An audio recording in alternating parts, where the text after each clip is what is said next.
Hi, I'm Lewis.fogel with Sandler Training, and I'm here to talk to you about some best practices as it relates to COVID-19 and the pandemic that's out there. But before I do that, I want to share with you, back in 1992, I was involved in Hurricane Andrew as a salesman and saw the impact to my community, to the business community that I was in, and I want to share with you some best practices and some takeaways I had from that. Number one is decide right now that you're not going to participate in the woe is me mentality.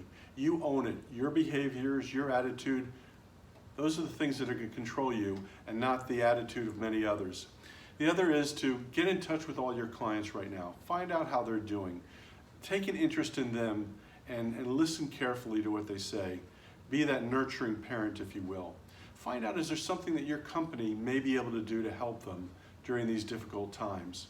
Second, have a plan B. It's really important right now that you come into plan B, because let's face it, some of the places you are calling on, they're not letting you come in the door, or maybe even your company has cut out travel completely.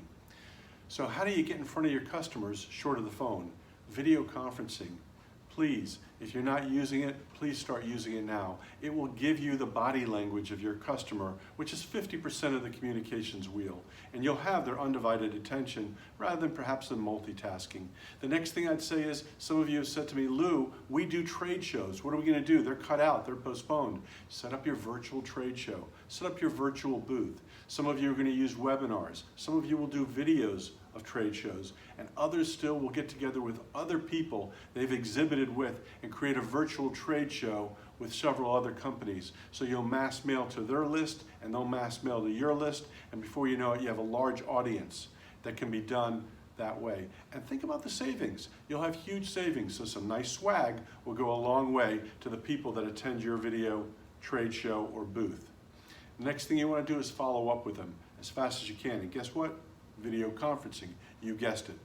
Now, last but not least, I want to suggest to you that if you're not doing those things, you're going to look like and sound like everybody else, and that's not what you want to do. I'm going to talk to you a little about Sandler training and virtual training, because right now we do a lot of virtual micro-learning around the world. This would be a time that you could take your people, put them into a virtual class without ever having to leave their office, home office or otherwise. And for the millennials, you know it and I know it, that's the way they learn best. So you'll save time, you'll save money, and you'll set yourself apart from the competition. Folks, I want to wish you good selling, and as always, if I can help you, give me a call, 561-279-3300. Lou Fogel, as always, good selling.